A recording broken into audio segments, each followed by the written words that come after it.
All right, welcome back to another summary video, and today we will be doing Psalm 1. As we know, we do the summary and also the life application per chapter. So today we will be starting with Psalm 1. So let's begin. So here are the outlines for Psalm 1. So this psalm contrasts the paths of the godly and the ungodly. This psalm speaks about blessings and cursings. Psalm 1 shows us the importance of keeping God's law and the fruitfulness that follows along with it. And also, sin leads to destruction. So these are the outlines listed in Psalm 1. And from seeing these outlines, we will now get into it. So, the way of the righteous and the end of the ungodly.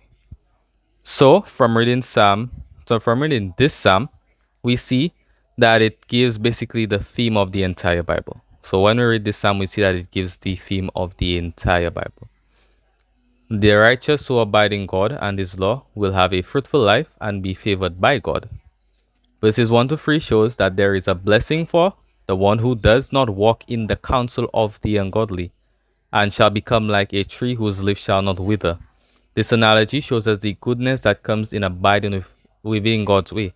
He compares this way of life to a healthy tree which brings forth fruit near rivers of waters. As we could see, this is like the references stated in Deuteronomy 30 verse 19, where it spoke about the blessings and cursings that Moses listed.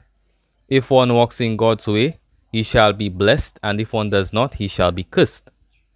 As we see stated in the last few verses from verse 4 to 6, it gives us the understanding of what happens to people who do not seek a godly life, the ones who cannot bring themselves to meditate, which in Hebrew means hagar, and is often rendered as utter speak ponder. It's important to help us reflect and become delighted in that of His law by constantly having it in our tongue, on our tongue, and in our hearts and in our minds. So, the saying, they are like chaff before the wind. What does that mean? So, a phrase used to describe the life of the wicked and the ungodly. In essence, chaff referred to the husk surrounding a seed, the part of the grain that is generally thrown away at the winnowing process. So, just as chaff is not useful or useless, so is a wicked path and lifestyle. As stated in the Gospel of Matthew concerning Jesus, 3 to 12, his winnowing fork in his hand. His winnowing fork is in his hand, and he will clear his threshing floor and gather his wheat to the barn. But the chaff he will burn with unquenchable fire.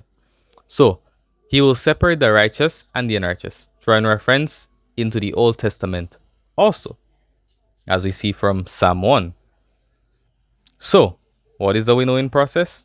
Winnowing is the method in which heavier components of the mixture are separated from the lighter substances with the help of wind. As we could see here, as a farmer is using his winnowing fork to lift up some of the components, and the wind drives away what is lighter.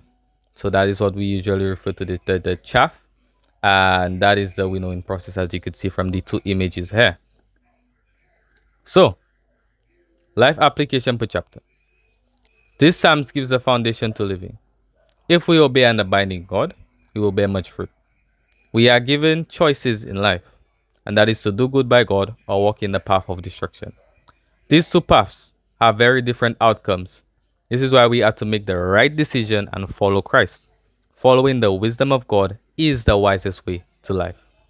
As we could see in many of the Proverbs, it speaks about the comparison between a good lifestyle and a bad lifestyle, giving us many warnings as to what a bad lifestyle leads to, destruction, and what a fruitful lifestyle in Christ or in God leads to. Now, is it easy to follow God's way always? Definitely not. It isn't. It's not easy. Sometimes we can get tired, or sometimes something on the spectrum of the wicked may seem enticing, and that happens to us all at times. Also, many issues may arise in our life that we may think that God has left us. As we deal with Psalms, we could see David felt that way many a times. Yet, as always, remember to let God be your guide, my guide, our guide. He should be our guide. When Satan gets at us, we should depend on God and remember that He is still there waiting to save us. In the end, you'll receive a greater reward walking in the path of the righteous, for there is a blessing there as stated in this psalm. So there is a blessing that comes from walking in the ways of God. And any blessing that God gives is truly a blessing because He is the one that is the author of life and the giver of life. So when He says something, know that it is true.